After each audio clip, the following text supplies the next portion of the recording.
बिस्मिल्लाहिर्रहमानिर्रहीम। आज हम शुरू करने वाले हैं ऑपरेटिंग सिस्टम का तीसरा लेक्चर जिसमें हमारे पास है टाइप्स ऑफ ऑपरेटिंग सिस्टम में तीसरा टाइप्स है मल्टी प्रोसेसिंग ऑपरेटिंग सिस्टम।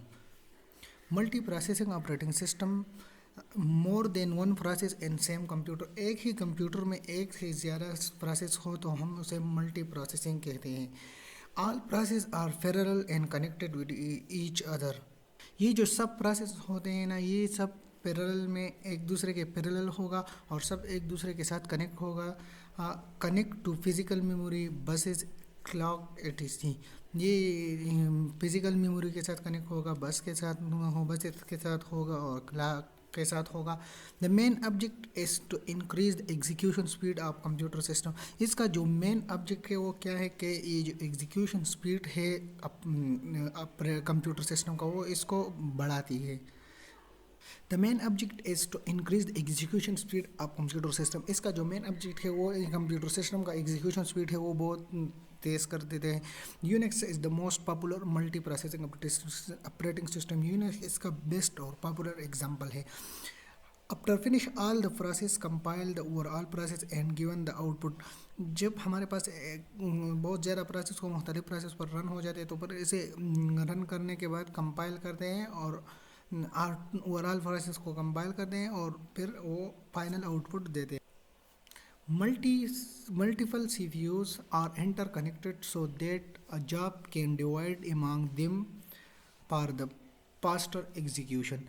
यहाँ पर जब हम मल्टी प्रोसेसर एक दूसरे के साथ कनेक्ट कर देते हैं तो ये जो हमारे पास जो जॉब है वो डिवाइड करते हैं किसके लिए, ताकि एग्जीक्यूशन जो है ना वो फास्ट हो जाए, जल्दी जल्दी ये रन हो जाए। विन अ जॉब फिनिश, जब एक जॉब कंप्लीट होता है, result from all CPU are collected. सब सीपीयू का जो सब प्रोसेस का जो रिजल्ट है वो कलेक्ट करते हैं और फिर कंपाइल करके फाइनल आउटपुट तैयार करते हैं। Job needed to share main memory and they may also share other resources among them.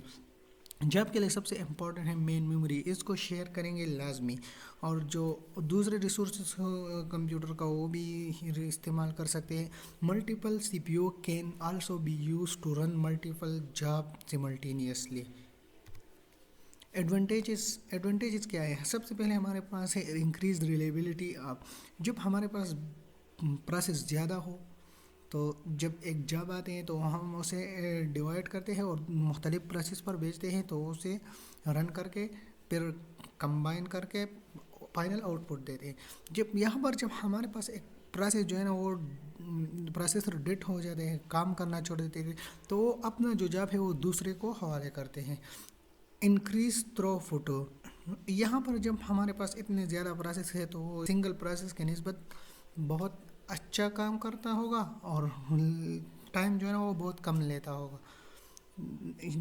तीसरा हमारे पास है इकोनॉमी ऑफ स्केल। यहाँ पर हम देखते हैं कि जब हमारे पास प्रोसेस सिंगल हो तो उसका जो टाइम ज़्यादा लेगा मगर इसका खर्च जो बहुत कम होगा है। जब हमारे पास प्रोसेस ज़्यादा हो तो इसका खर्च बहुत ज़्यादा होगा। अब आते हैं डिसएडवांटेज की तरफ।